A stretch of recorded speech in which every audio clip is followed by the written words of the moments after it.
How to build rapport with anyone easily within seconds. Sign me up. I guess you already did because I'm here. So thank you for joining us for today's Small Business Support Workshop. Today's workshop is presented in partnership with the City of Boston and Innovation Studio, and will be led by Kevin Martin and Lisa Schimmerhorn of Peak Performance Mindset Coaching. Thank you so much. All right, and then I am going to share my screen. Thank you very much, Gian and Jordan. We really love being here. This is going to be wonderful. Thank you all for being here as well. This is part of a series of workshops that Lisa and I do called the Unstoppable Mindset Series. And today's workshop, and the reason you're here, if I can get this to shift, for some reason it doesn't seem to want to. There we go. The reason you're here is how to build rapport easily and effortlessly with anyone. And as Gian said, you sometimes within just seconds, it's incredible. But let me introduce the team, Lisa and I. And Lisa, I'll let you introduce yourself. How's that? Sounds good. I like that little trick you have there. So my name is Lisa Schimmerhorn, and I have been a mindset for over 20 years. I am an expert in the subconscious mind. I'm a hypnotherapist and a master practitioner in NLP, neuro-linguistic programming. And I've also trained in winner mindset, and I'm also a why coach. So I help people, Kevin and I both help people discover their why. Okay, thank you, Lisa. And might as well introduce myself too. I am also a mindset coach, and I'm co-founder of Peak Performance Mindset Coaching with Lisa. I too have a background as a hypnotherapist, an NLP practitioner. I'm an award-winning hypnotherapist, and I've been training people for over 25 years, almost 30 years now. And I understand how people think and people learn, and more importantly, how people change. And what we're going to be talking about today is really how people interact. And my specialty, and I like the way Lisa put it, is, at the subconscious mind, where we are experts with that, and all of our behaviors come from there. And today what you're going to be learning is really based on how our minds work as well. I just want to, I like this little cartoon, and just think of it, and maybe this has happened to you. Got one person on one side of the room saying, I just can't seem to connect with her, and the other person saying, I'd love to work with him, but we don't communicate well. Communication is often a problem, and you can't have rapport without communication. So that's what we're going to talk about today. And Lisa's going to talk about rapport. So rapport is actually, it's defined as a relationship, one of mutual trust. So mutual trust is very important. So what happens when you achieve trust? Well, we trust people who are like us because they're a mirror reflection of us. We understand them immediately. So when we can create this rapport, that's what actually creates that instant trust, that mutual trust. Yes, exactly. Okay, so rapport is usually created when there's something in common between two people. If two people find out that they both have a love for antique cars and they both own one, a bond is instantly created. Just think of the last time you might have run into somebody and all of a sudden a topic came up that you're passionate about and they were passionate about. All of a sudden there's an instant bond, and you start talking and you instantly like each other because you are like each other. Lisa, what about common ground? What about this thing called common ground? Yeah, so one of the things that's really great, especially online, when you're working online, like I've got a log cabin here. So people see the logs behind me. It's a great way to start a conversation with someone. It's always been a great, anything that you can find that you can start a conversation, to find something that you appreciate about someone, find out where they grew up, find out in the industry if they know certain people. I find it really fun. It's like I'm like a detective to find out where we have that common ground. It's the first thing I do when I meet someone. Yeah, and it's always great to do that. Okay, first of all, myth alert, myth alert. Opposites attract. There's the myth. And yeah, for magnets, it's great. And for people, though, people are attracted to other people who are like them. There's no two people that are completely opposites.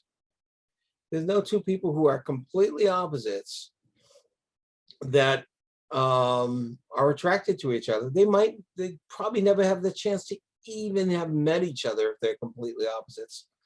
So when it comes to people, they tend to like people who are just like them, or they're at some point, or like they want to be. So if you do know a couple that seem to be opposite, one of them might love the qualities of the other and want to be like that. So that may be the exception where you find people that are opposites, because one of them wants to be like that.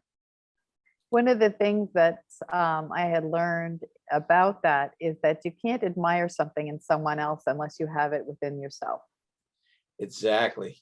And that's very, very true. So in a way, you are like them if you're admiring that.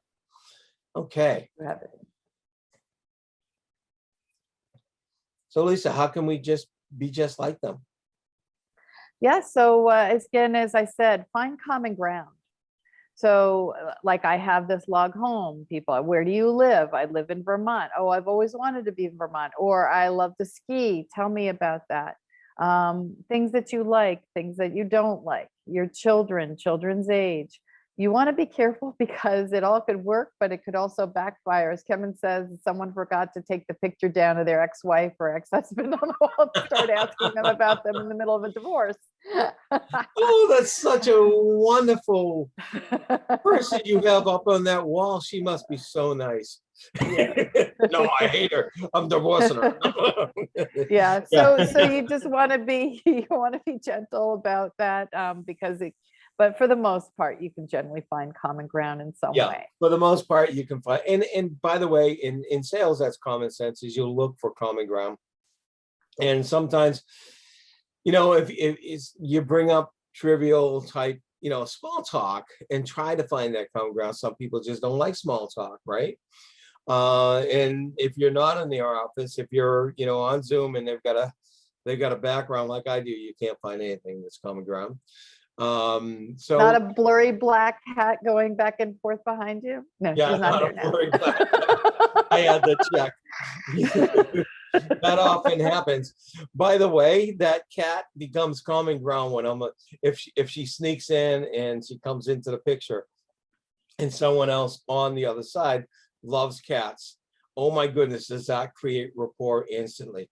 But if someone on the other hand hates cats or is allergic to cats, ooh, it kind of breaks down the rapport. So you can see things can either build rapport instantly or break down rapport. And if you don't know enough about the other person, you don't know which one's going to do which. Okay. Lisa, can you tell us a little bit about this communications pie chart right here? I found this so fascinating because from a standpoint of, you would think that with communication, words would be the primary way of communicating. But actually 38% is your tonality. You can tell when someone is talking to you if they like you. How many times on the phone when you pick up the phone and you can tell someone's in a good mood, a bad mood, they're happy, they're sad, just from the tonality. And that will set the tone of the communication that you have with someone. And also then the big one is physiology. 55% is physiology. So when you're on Zoom or you're in person, you can get a sense of If someone's talking to you, it can feel very intimidating versus someone's really inviting and happy to be engaging with you. So someone's energy of just feeling that, for those people who are kinesthetic, that we're going in later, but the power of your tone and how you present yourself is the majority of communication. Yeah, I learned that a long time ago when I was growing up. And I'd be hanging out at my friends' houses that were aside of us and all that. We weren't too far. And when my mother called my name, and that's all she had to do is call my name, it depended on how she called my name that I knew what was going on. If she just said, Kevin, that means, okay, yeah, she wants me back. Maybe it's dinner time or something's going on. But if she said, Kevin, it meant I was in trouble for something. But words can have a little power. Isn't that right, Lisa? When your mother called your name, it was it was one word, either, or it's 2 words, wasn't it? Yeah, Lisa or Lisa Beth. When I got Lisa Beth, I knew I was in trouble. Lisa Beth. So there's that 7%, but she said Lisa Beth with a tonality. Tonality. And by the way, if I was in the yard and my mother just opened the door and looked at me, depending on what she looked like at the moment, if she was stiff and stern with a glaring eyes, I didn't need any words to tell me what was going on. So physiology and tonality are the big things when we are in person and seeing them. So that does include Zoom, by the way. When we went into this Zoom thing, we had a lot of discussions around this pie chart. And, you do get to see someone, at least at this level, right? You get to see, from the chest up, you get to see their face, you get to see their expressions. You could still use this on Zoom, although my hope is that we are going back to be able to be face-to-face again soon. So how does this work? What is this talking about? Kevin, you told us we were going to learn about rapport for sales and stuff. Now you're talking about communications. Well, let me give you a clue on that. Okay, first of all, there's something called mirroring and matching. Some of you may have heard this. And you may have heard, okay, you might have heard something like this is mimicking. No. It isn't mimicking. And let's talk about physiology. When someone's sitting there or standing there and they got the hand on their chin like this, if you can see me, you got an arm crossed and the hand on the chin. That's their physiology. Maybe it's a relaxed physiology, maybe it's this or that. You can then, in some easy, subtle manner, start talking a little like this. Now, as long as one arm is crossed along your chest and another arm is up towards your face, it doesn't have to be exactly like this, but so your head's tilted a little and this, so that you are doing this. Now, mirroring and matching, here's the difference between them. Okay, if my left arm is across my stomach and my right arm is up here, you can do the exact same thing. Your left arm and your right arm, that's matching. But if you make it so it's like a mirror image because you're facing them and you do this, that's mirroring. So, but let me tell you, you probably heard that both of them, either one of them work. Neither one of them is better than the other. So you can use either one.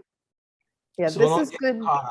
This is good for crossing the legs too. When people cross their legs, you can cross your legs. That tends to be a little more subtle than the arm movements. Right. And it's the whole physiology, by the way. It's the posture. If they're standing up, are they leaning? Are they this or that? If they're sitting down, are they leaning back? Are they forward? Are they, arms crossed?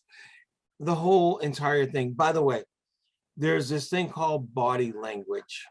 And there's tons of books out there on body language. We don't care about body language. We don't care about any meaning. By the way, meaning is personal to that person.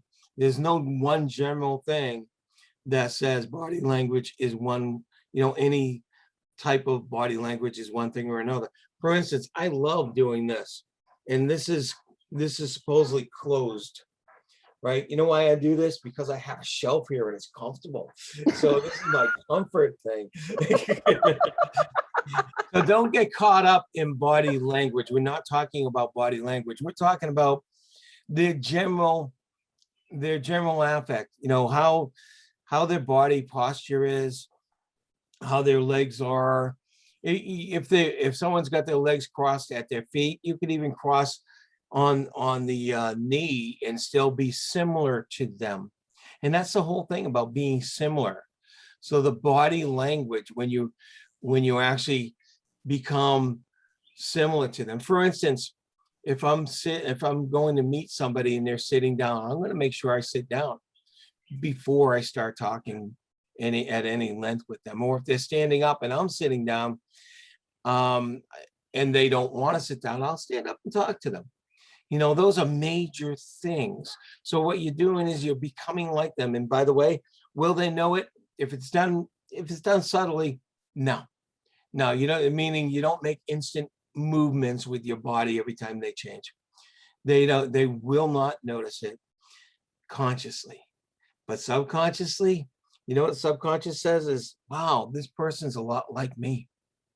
This person's a lot like me. You do it in physiology. You do it in tonality. For instance, you know, if someone's fast or if someone's slow, you can do it there. So you just match as much as is comfortable. That's the key. You want to be comfortable and it makes them comfortable. Let's dig in a little to look at what these are. And I'll talk about physiology, this 55% first. We've got breathing. You know, some people are deep breathers and some people are shallow breathers. Okay, when mirroring physiology, you can take breathing, if you can see their breathing, you know, are they long or short breaths, fast or slow? Their posture, straight up, leaned over a little, arms folded, leaning to the elbow, straight along sides, their legs crossed straight, their head, is it tilted to one side or another? Smiling, frowning, focused, right? Their facial expressions even. It's pretty cool. So that's physiology. Lisa, tell us a little bit about tonality. Well, the tone of your voice can make a big difference of making someone feel welcome versus not welcome. If you've had a bad day and now you're going into a meeting and you're in a foul mood, is that going to help you create rapport? Or if someone else is in a foul mood, is that going to help create rapport? So with the tone, you want to also pay attention to the volume and pitch and pacing. Some people talk really loud and fast. And if you're speaking really loud and fast and you're with someone who's much more mild mannered and they talk like this, you may bowl them over and they're going to shut down. By the same token, if you have this mild manner talking and you're talking to someone who's very bold and loud, they may not either be able to understand you or perceive you as weak. So you want to try and get out of your comfort zone if you have to. And if you have a softer voice, project yourself a little bit more. You want to match them from the standpoint of your energy and your tone, your pace, and your cadence. It's really important because you can really very much pay attention, especially if you're not in a good mood. And this is on the phone too. People can pick it all up. It's amazing how much you can pick up just from someone's voice. Yeah. And you work with a lot of Canadians, Lisa. When it comes, yes, when it comes to cadence and pacing, they're a little sing-song and they always end up on the end going up, whether it's A or whatever, however they're finishing their sentences. It's kind of cool. When it comes to accents, okay, be careful with that. You know, don't overdo it because people will think you're making fun of their accents or trying to do that, unless it's natural for you. I was doing a class in Paris And on my second day of teaching this class, I was speaking English with a French accent. And I couldn't help it, it was when I said there's three of these, I said there's three of these. It was just my accident. So watch it for accents. By the way, you may not know it, or I know you don't know it, but I switched this up a little. I like to keep Lisa on her toes, and I think she has much better tone than I do. So I was supposed to do this slide, and I let her do the slide. So we have a question here that Laura asked: how is physiology piece different from body language? Because so Kevin talked about it a little bit. I think they're close, but there are sometimes you may perceive someone's body language as meaning one thing versus another. So this is about being neutral, about placing a belief around what someone's body language is, because you're just matching and mirror. Right. So it is. Thank you very much. That's a great way to term it. It is about being neutral. Forget what trying to interpret their body language. Yeah. And just match and mirror their body language. Let's talk about tonality for a second, by the way. Someone could be awfully gruff in tonality, and I have experience with this, by the way.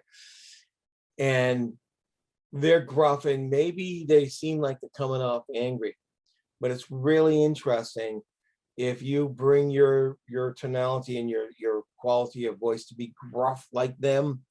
They'll actually, at a deep level, respect what you're, how you're saying it, what you're bringing to them, because it's this thing about matching. It's so incredible.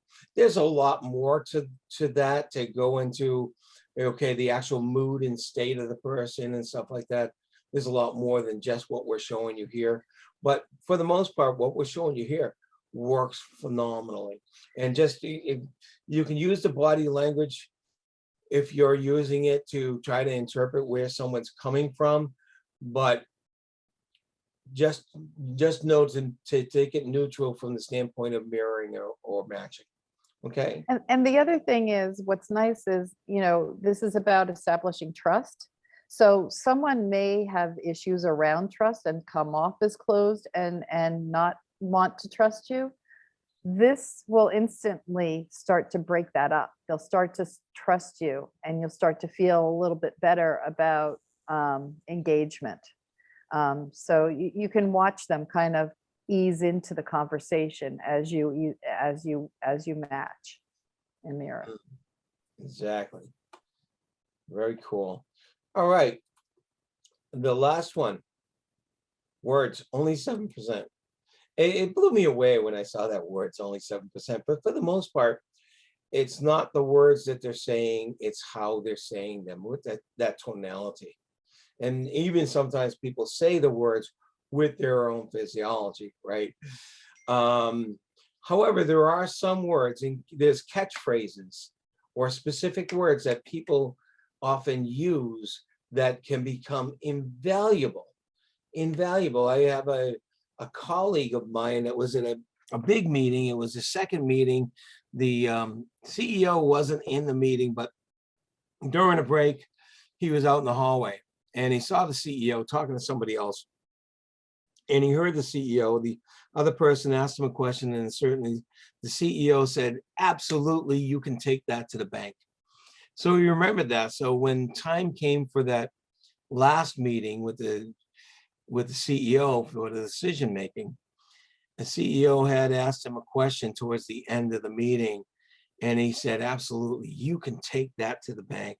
And all of a sudden, there's a big grin on the CEO, and he loved hearing those words. And he won that contract. It was wonderful. So when someone has catchphrases, you don't overdo it. Don't use it every other sentence. But that comes in really wonderful when you when you do know that. Yeah, I have an acquaintance who says "cool beans" all the time. So she's the only one who I say "cool beans" to, unless I hear someone else say it. Exactly. Exactly. So the idea here is physiology. That was 55%. All right. So if you're in person or you're in a video with somebody, right? Try your best to mirror their physiology as much as you possibly can. Okay. Watch for the way their posture, watch for their breathing if you can see that, the way they're holding themselves, their arms, their legs, whatever it is you see. Okay, and then gently go into something similar. It doesn't have to be exact. Gently go into something similar. And after a few seconds, you'll see that, and you'll feel it too. You'll feel that it is building rapport. There's something comfortable here. And by the way, this is all about making the other person comfortable, whether it's a customer, whether it's an employee, whether it's a spouse or whatever. It's all about making the other person comfortable. When the more comfortable they are, the more rapport you build. And I'm going to take this from the other side now. Okay. If someone is totally relaxed, they're leaning, their posture is so relaxed, and you are stiff as a board, complete opposite. Guess what? Does that build rapport or does that break rapport? Lisa, what's your thoughts? No, it breaks rapport. It It absolutely breaks- does. If someone's who's very mellow and relaxed, you don't want to sit there slovenly, like that, but you want to have a much more relaxed stance. You don't have to be up, Mhm. and firm. But on the contrary, if someone is very stiff and very proper, you want to match that. It's a respect thing for them. They feel unconsciously heard and seen. They feel seen. Exactly. And it's so, and it works so well. But that other thing about, if you're opposites, you break rapport. And when you break rapport, you never build trust. And when you don't build trust, you don't have success with whatever you're trying to do. So the whole idea of this physiology, tonality, and words is for you to build that rapport. My suggestion to you is, the most fun place when I was learning this, the most fun place to do this was in restaurants, and do it with, the wait staff. And of course they'd be standing and you'd be sitting, but you could still bring your body to mirror some of that, and you certainly could use the tonality to mirror that. And it's just amazing. It is just amazing. So our suggestions to you is go out and try it in the restaurants, try it with the people you're working with, try it with your family. And it's just amazing how to do that. Okay, let's talk about something, another way to mirror. Okay. Introduction to modalities and submodalities. They call, modalities in this case is how our senses, how we take in the world, right? There's visual, we see things, we see and imagine things in our heads. We can shut our eyes and imagine what something looks like. Auditory, which is we hear things, and kinesthetic is we feel things. Kinesthetic is both tactile, like if you're feeling your cup of coffee, or is it warm, is it, is the cup hard, is it abrasive? And it's also inner feelings. Okay. And of course there's olfactory and gustatory. We tend not to communicate too much in that way. However, Unless you're a bakery. if you're a baker in a bakery, oh my God, do you want to communicate that way? Lisa, did you ever hear that what Costco does? Costco's bakery is way, way, way in the back of the store usually. And do you know what they do? They pipe the smell from the bakery to the entrance of the store. I guess that is a way of communicating. That's pretty cool, isn't it? That is cool. All right, Lisa, tell us a little bit about visual. So these are the majority of the people. Our 50 to 65 people are visual. They tend to breathe higher up in the chest. I can't explain why, it's just through observation. Their eyes look up to the left when they're thinking. So they're either looking up to the left or to the right when they're trying to retrieve information or create information. Their visual preference is indicated by their language. So when people use visual language, they'll say, I see, or, bird's eye view, things like that, that you can tell from their communication if they're visual or not. And these people are very, well, what's interesting, and we'll go into this later about the eyes looking up when you're either communicating, this is a way sometimes that they can figure out if you're telling the truth or not too. We'll go into more than that later. Oh. Yeah. So from a visual standpoint, I can see that the person who set this slide up, which is me, had the box off down the bottom. So I see that. No, so by the way, that's 50 to 65% of the people. At least I think you might have said 50 to 65 people in the US, and I was thinking people might have thought the ages. Oh, no, percent Of the people in the US. So think of it as, if you're in a group, most likely the majority of the group are visual. And when we say visual, it doesn't mean that they don't listen and they can't feel. It means that primarily their favorite sense to use to take in information and to give information out is visual. Okay. So the second one is auditory, and this is 25 to 30% of the people in the US are auditory, so a little less. Their voice is usually rhythmic and melodic. So you might know some people like that. Their eyes often dart from side to side, left to right. And their auditory preferences is indicated in their language. They'll say things like, listen to me, I want harmony here. That really rings a bell. This resonates for me. Could you describe it in detail? They're all talking about something that is auditory in some way, something that about sounds. Okay, and the last one is kinesthetic. Yeah, kinesthetic is I tend to be a kinesthetic person, although when I happen to be strong in all three, visual, auditory, and kinesthetic, but I'm a feeling person. I can sense things very easily. It's the smallest percentage, 10 to 20% of the US are kinesthetic. They'll often cross their arms in front of them. Their eyes will dart down either to the left or to the right when they're retrieving information or they're constructing information. And their information is by using kinesthetic predicates such as touching or feels. How does that feel? I'll use that often, or get a handle. Anything that's touching, anything that's sensorial is what kinesthetic people will use. We all have a little bit of all of them, so you're not just one or the other. You want to listen for what is primary in their language, what they tend to use most often.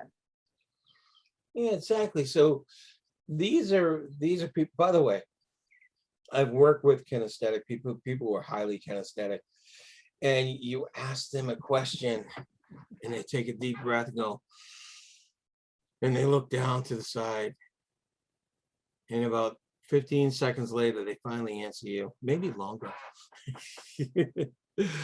And because they need that, they want to get a gut feeling for the answer. They're checking on the inside. Yeah. What is the right answer? These people, there's only 10 to 25% of the people in the US that are primarily kinesthetic, but it's, for them, it's gift, isn't it, Lisa? It is, and it's how I make almost all my decisions. And it will often drive other people crazy, because I remember when I moved from one office to another, and the new office was 4 times the rent of my original office. And I just walked into the office and I stood there and I felt how it felt in my body. And I got this hell yes in my body. And then I was like, okay. And I got home and my ex-husband said, wow, you decided to take that office. What was the research that you did? And I'm like, no, it felt right. But for me, I covered my rent the first month. I just have always learned to trust that in me. But yeah, it's a skill that I had to learn to trust in myself. And so it works for me. Yeah. And that may sound a little strange, but there was an interview that was done with the woman who was the lead of finding all the spots, the geographic spots for Walmart early on. Walmart chose these really strange, it was all small cities, it was this and that. And when she was interviewed, she said, yeah, we look into everything. We look into the geographical area, we look into the demographics of that area. And all the statistics, they do heavy analysis. But then she said, when it comes down to the decision, I go to the site and I look to see if it feels right. And here we are making decisions on buildings that cost tens of millions of dollars and businesses where you could lose hundreds of millions of dollars. And it's based on a gut feeling. And they were obviously very successful in most of the places that we're in. So yeah, that's just amazing. So this kinesthetic thing is pretty cool. But what does this have to do with this report? Well, let's take a look. Lisa actually alluded to this, mentioned this. You can tell people who are visual because they will look up to the left or their right often. I mean, very often. So if you know somebody that's often looking up to the left or right, most of us will do somewhat of once in a while, because looking up to one side is when we're trying to get an image of something to remember what it looked like. And looking up to the other side is when we're actually constructing some image in our mind of what it's going to look like. Okay, so when you're asked a question of something that causes you to have a visual, a visual of what, answer in some sort, you're going to look up to one side or the other. And usually if you look up to your left, this is when someone's facing you. So it's to the right on, if they're facing you, but up to their own left, they're remembering something. Okay. So if someone's eyes dart just straight left and right, they're highly auditory.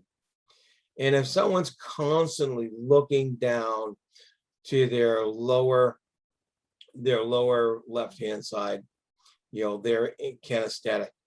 There is internal dialogue, that's self-talk and stuff like that as well, that actually ties both a little to the auditory and to the kinesthetic. So what would it mean if you're looking at somebody and you see their eyes darting up left and right very often? It means that they're probably visual. And especially if they said, yeah, I want to see what this looks like. Does it, is it clear to me? And they start using some predicates. So what do you do with rapport? Is you pick up on that and you start using those predicates too. Matter of fact, not only those predicates, if you're engaged in selling them something and someone's highly visual, guess what? You're going to take out the catalog, the beautiful color pictures of everything, and you're going to work like that. If you know someone's highly auditory, go for the explanations. Go ahead and tell them everything in the detail. They'll love it. And if someone's highly kinesthetic, let them try out whatever it is. Let them get their hands on whatever it is. Get a feeling for how this is going to work. Yeah, you want to upsell someone with a car, get them in the higher price car to feel it. Yeah, if they're kinesthetic, get them in the car, the higher price car, so they feel everything. But here's the thing that's interesting for me. There are exceptions, a couple of exceptions, because I have a combination. I'm unusual that I have a combination. So even though I'm very kinesthetic, I tend to look up both ways. And also I realized, because I was in a car accident and hit my head, sometimes my memories, you know, and when I'm constructing, can be reversed. So you want to just use these as a guideline. They're not always. So just as a, Yeah. these are cues. They're just cues to give only- you some thought. Thank you. By the way, to know whether they're visual, remember, or constructive, if you wanted to do that. The only times I've seen you know, violations to this, people who don't match this, are when they've had head injuries. Every single person that didn't match how this works has told me that they have had a head injury of some sort. So, and it's not that you have a head injury makes it so it doesn't work, but the ones who do that. However, here's the standard for building rapport. Eyes up either side is still, if they're doing that a whole lot, they're going to have the ability to be visual and hear visual predicates and understand them and want to see things. You're most of the time that's going to be so successful with them, you know. And the people who look down when they're making decisions, when they're trying to get answers and stuff like that, most of the time that's the kinesthetic, and they're touchy-feely. They want to shake your hand. You know, they'll probably put a hand on your shoulder, or they wouldn't mind a hand on their shoulder as long as it was Or a okay. hug. Or a hug, as long as it was okay. Yes. So it's all about being like them in some way and making them comfortable with who they are. So you're in this case, if they're highly visual, it's just talking about a lot of the visual things, showing them a lot of the visual things. So yeah, this is all about making it easy to build that rapport. And with the rapport, remember, we said this can come really instant, is the trust. It's not that they're going to trust you with their car keys instantly, but they'll trust you enough to want to listen to you. And that's what we want, right? Right. And that's what we want. Okay, let's go to the summary here. Okay. Summary: rapport is when you have a connection in the level of trust. And that's what this whole thing is about, is building that connection and building that level of trust. Building rapport is easiest done when there are similarities between people. We've talked so much about that today. It's really easy to understand that, to see that. And remember, people are attracted to people who are like them. Here's a caution here, okay? When it comes to talking, when it comes to bringing up things, don't mislead someone in saying, oh yeah, I like this, when it's not something you like. Okay, people can see through that. People can see through that. So don't go and try to be like them by saying that you have qualities like them. It's not about saying you have qualities like them. It's about having that physiology and having that tonality and any keywords or phrases. Okay. It's about doing that. It's not about, oh yeah, I love antique cars, when you barely ever noticed them. Okay. Lisa. So in person, physiology is the most powerful part of communications. It's the best thing to match or mirror. Also, you can do that on Zoom. And then when you have similarities to someone in physiology, tonality, and words, you build powerful rapport. I know Laura was still a little bit confused. I don't know if she still is, but we talk about the mirroring and matching. Again, body language is different, because body language is if you look at someone and think of them as putting a meaning to it. That's not what this is about.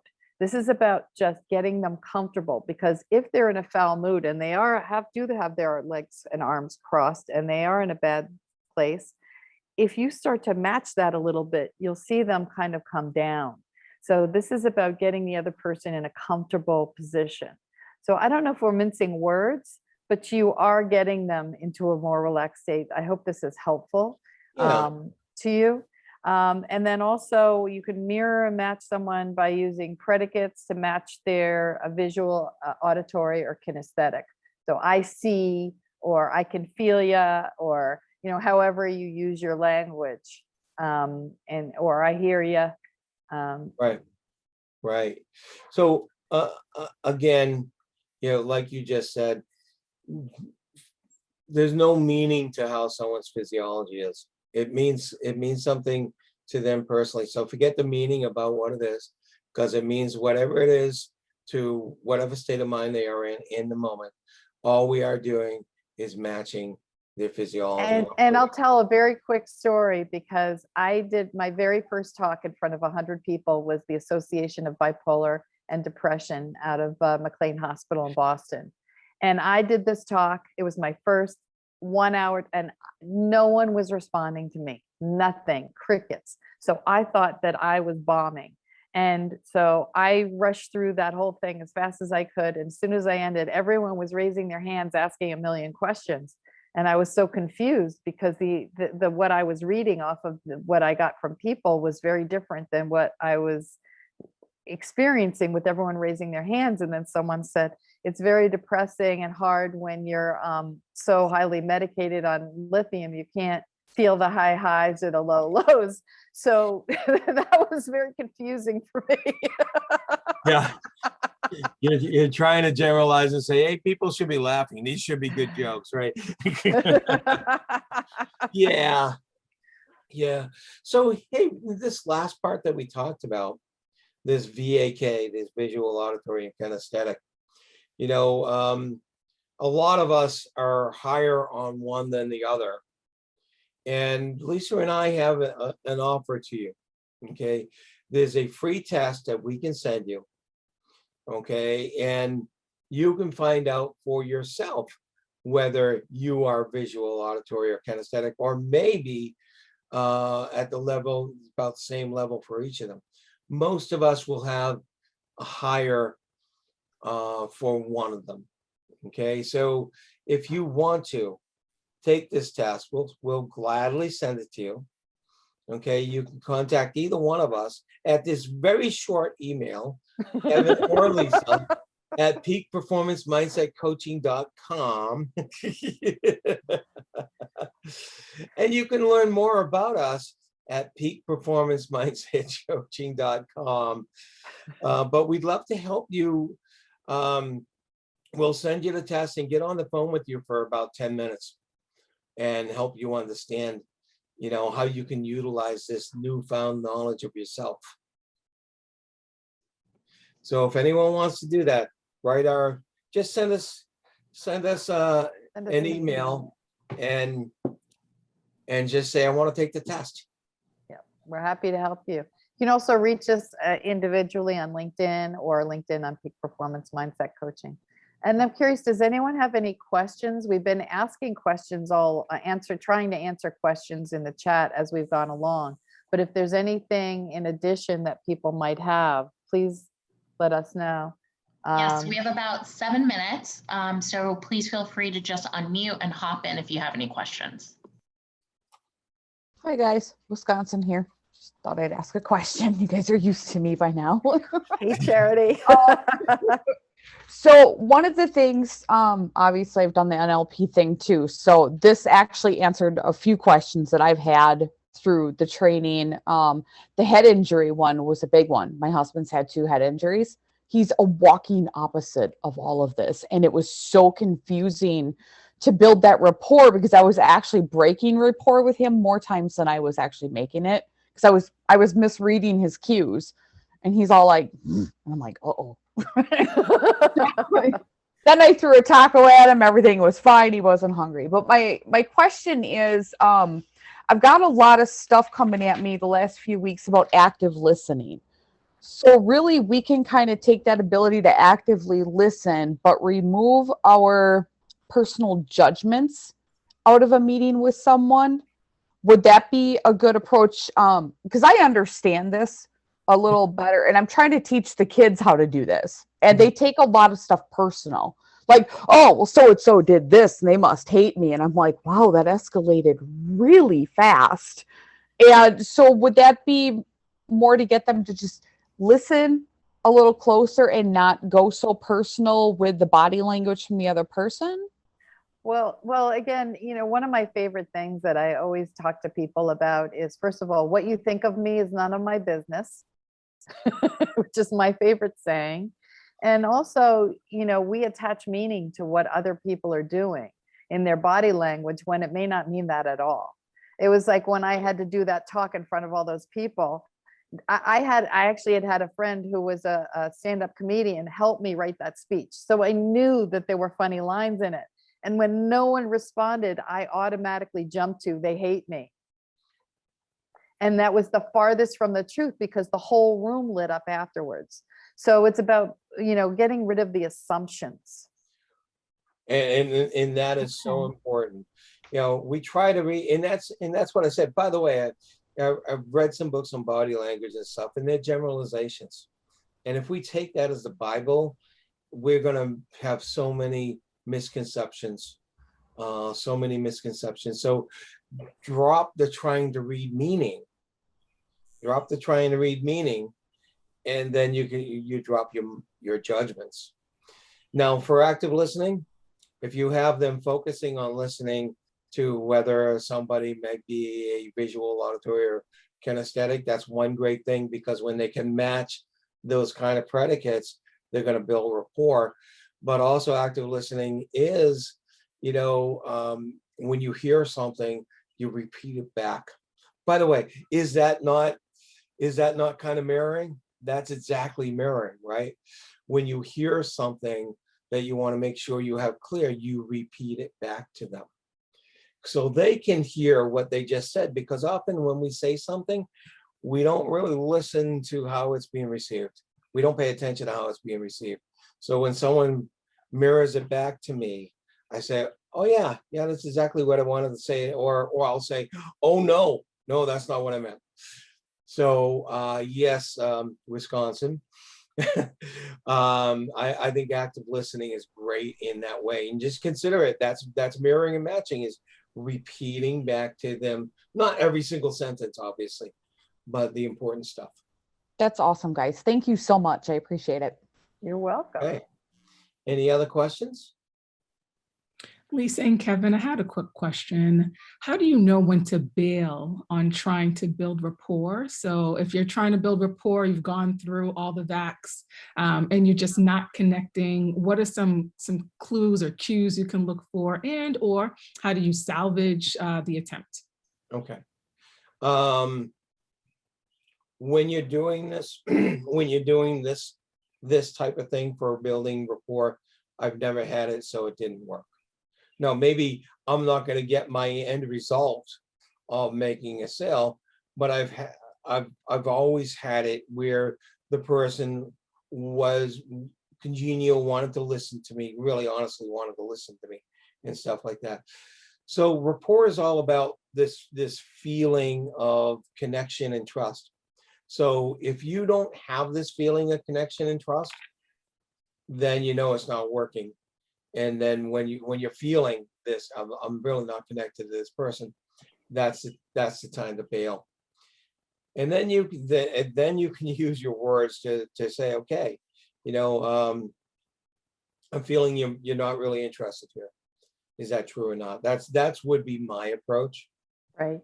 Or if you're not interested, do you know someone who might? Because you can still have rapport with someone, not get the sale of what you want, but gain a friend and gain someone who will refer other people. So it's all about creating trust and getting people comfortable with you and likability. And if someone's nasty, you can't take it personally. You just have to move on. There's also something about boundaries, and having your own personal boundaries and say, you know what, this person's abusive, I'm out of here. Thank you. Yeah, I hope that answers your question. Okay. I think we're at the top of the hour. Yeah, I don't know if anyone has anything else. If you have any additional questions, you can email us, contact us directly. Please do. Yeah. Thank you And both also- so much. We appreciate your time and you sharing your knowledge with us. I hope everyone puts into practice, maybe today or definitely this week, some of the things that we learned today. Take care, everyone. Have a great day. Yeah. Thank you. Bye. Thank you, Lisa and Bye-bye. Kevin.